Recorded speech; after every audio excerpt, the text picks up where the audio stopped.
কি খবর বন্ধুরা? আশা করি সবাই ভালো আছেন। আমিও ভালো আছি। বন্ধুরা একটু ব্যস্ততার মধ্যে ছিলাম। ছিলাম বলতে যখন রান্না করি, ভিডিও করি তখন কিন্তু প্রচুর ব্যস্ততা চাপের মধ্যে থাকি। আর যখন এডিটিং করি তখন রিল্যাক্স। যেহেতু শবে বরাতে আমাদের এখানে হালুয়া রুটি তৈরি করার ট্রেডিশন আছে। আমিও করেছিলাম, বুটের ডালের বরফি তৈরি করেছিলাম। তবে একটু অন্যরকমভাবে। অন্যরকমভাবে বলতে বুটের ডালটা সাধারণত সিদ্ধ করে সবাই বরফি তৈরি করে। আমি এবার একটু অন্যরকমভাবে সিদ্ধ না করেই কাঁচা বুটের ডাল দিয়ে এই বরফিটা তৈরি করেছি। বুটের ডাল রাতের বেলা ভিজিয়ে রেখে সুন্দর করে কাঁচা বুটের ডাল ব্লেন্ড করেই এই বরফিটা তৈরি করেছিলাম। খেতে যে খারাপ হয়েছে তা কিন্তু না, খেতে কিন্তু ভালোই লেগেছে এবং সময় একটু কম লেগেছে। আমি ২ ভাবে তৈরি করে দেখেছি, ২ ভাবেই আমার কাছে ভালো লেগেছে। আপনারা যদি চান তাহলে রেসিপিটা ফলো করতে পারেন। চলুন তাহলে দেখে নেই কিভাবে করে আমি কাঁচা বুটের ডাল দিয়ে এই বরফিগুলো তৈরি করেছি। এই বরফিগুলো তৈরি করার জন্য আমি ১ কেজি পরিমাণ বুটের ডাল রাতের বেলা সুন্দর করে পানি দিয়ে ধুয়ে পরিষ্কার করে এভাবে করে পানির ভিতরে ভিজিয়ে রেখেছিলাম। পরের দিন সকালবেলা আমি পানি থেকে সুন্দর করে ডালটা আরও ২-৩ বার ধুয়ে একটা ছাঁকনির ভেতর এভাবে করে পানি ঝরিয়ে নিয়েছি। এবার যেহেতু কাঁচা ডালের বরফি তৈরি করব, তাই ডালটা সিদ্ধ না করে ব্লেন্ডার জারের ভেতর পরিমাণ মতো নিয়ে এর ভেতর দিয়ে দেবো ঘন দুধ। আমি ১ লিটার পরিমাণ দুধ খুব সুন্দর করে ঘন করে নিয়েছি। সেই দুধটা এখানে ২ কাপ পরিমাণ দিয়ে দিলাম। এই দুধ দিয়েই ডালটা খুব সুন্দর করে ব্লেন্ড করে নেব। ১ মিনিটের কম সময়ের মধ্যেই খুব সুন্দর একটা স্মুথ পেস্ট রেডি হয়ে যাবে। ব্লেন্ড করার সময় খেয়াল রাখতে হবে ডালের মধ্যে যেন দানাদার ভাব না থাকে। এভাবে করে সুন্দর করে ডালের স্মুথ পেস্ট রেডি করে নেব এবং আমি সবগুলো ডালই এভাবে করে দুধ দিয়ে ব্লেন্ড করে স্মুথ পেস্ট রেডি করে নেব। এবার এই ডালের পেস্টটা আমি যে কড়াইয়ে বরফিটা রান্না করব সেই কড়াইয়ের ভেতর ঢেলে দেব।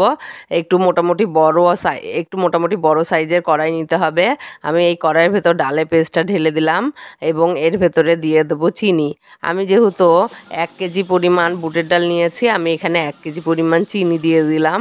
লবণ দিয়ে দেবো অর্ধেক চা চামচ পরিমাণ এবং ৬-৭টা করে এলাচ এবং দারুচিনির টুকরো দিয়ে দেবো। আমাদের আর যে উপকরণটি লাগবে সেটা হলো ঘি। তবে ঘিটা এখন দেব না। ঘিটা আমরা এই বরফিটা রান্না করতে করতে মাঝামাঝি পর্যায়ে এবং নামানোর আগে ব্যবহার করব। এবার এই কড়াইটা চুলায় দিয়ে দেবো এবং চুলায় দিয়ে একেবারে লো ফ্লেমে সুন্দর করে অনবরত নেড়ে চেড়ে বরফিটা রান্না করতে থাকতে হবে। যেহেতু ডালটা কাঁচা ছিল, তাই আমরা যদি চুলার ফ্লেম বাড়িয়ে দ্রুত বরফিটা রান্না করি তাহলে কিন্তু কাঁচা ডালের একটা গন্ধ পাওয়া যাবে, খেতে ভালো লাগবে না। তাই চুলার ফ্লেমটা একেবারে লো ফ্লেমে রেখে সুন্দর করে একটু সময় নিয়ে ধৈর্য ধরে অনবরত নেড়ে চেড়ে বরফিটা কুক করে নিতে হবে। ডালের মিশ্রণ সবসময়ই নাড়তে হবে, তা না হলে কিন্তু নিচের দিকে লেগে যাবে, তখন বরফির টেস্টটা নষ্ট হয়ে যাবে। এভাবে করে অনবরত নাড়তে নাড়তে একসময় দেখা যাবে আমাদের ডালের মিশ্রণে যে দুধটা ব্যবহার করেছিলাম সেটা কিন্তু শুকিয়ে যাচ্ছে এবং মিশ্রণটা কিন্তু ধীরে ধীরে শক্ত হতে থাকবে। অনেকটা সময় ধরে নেড়েচেড়ে রান্না করতে থাকলে যখন ডালের মিশ্রণটা শক্ত হতে থাকবে তখন এর ভেতরে ১ কাপ পরিমাণ ঘি দিয়ে দেব। যেহেতু ডালের পরিমাণ বেশি, তাই ঘিয়ের পরিমাণও একটু বেশি দিতে হবে। ঘি দিয়ে নেড়েচেড়ে সুন্দর করে আবার এভাবে করে রান্না করতে থাকবো। এভাবে করে নাড়তে নাড়তে একসময় দেখা যাবে আমাদের ডালের মিশ্রণটা কিন্তু যথেষ্ট শক্ত হয়েছে এবং পানি একেবারে শুকিয়ে গিয়েছে এবং নিচের দিকে লেগে যাওয়ার মতো অবস্থা হয়েছে। তখন কিন্তু আমাদের বরফির মিশ্রণটা রেডি হয়ে যাবে। এই সময় আরও ১ কাপ পরিমাণ ঘি দিয়ে সুন্দর করে নেড়েচেড়ে ডালের মিশ্রণটা নামিয়ে নেব। একটা ফ্ল্যাট পাত্রের মধ্যে এভাবে করে ঘি ছড়িয়ে দিয়ে এর ভেতরে ডালের মিশ্রণ দিয়ে সুন্দর করে এভাবে করে ছড়িয়ে নেব।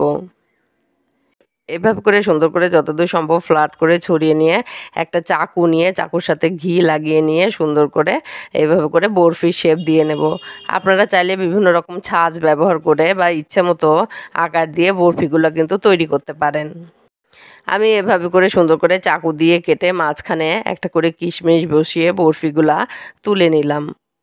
চাকু পেছনের নিচের দিকে দিয়ে এভাবে করে চাপ দিলে উপরের দিকে বরফিগুলো উঠে আসবে। এভাবে করে সবগুলো বরফি রেডি করে নেব।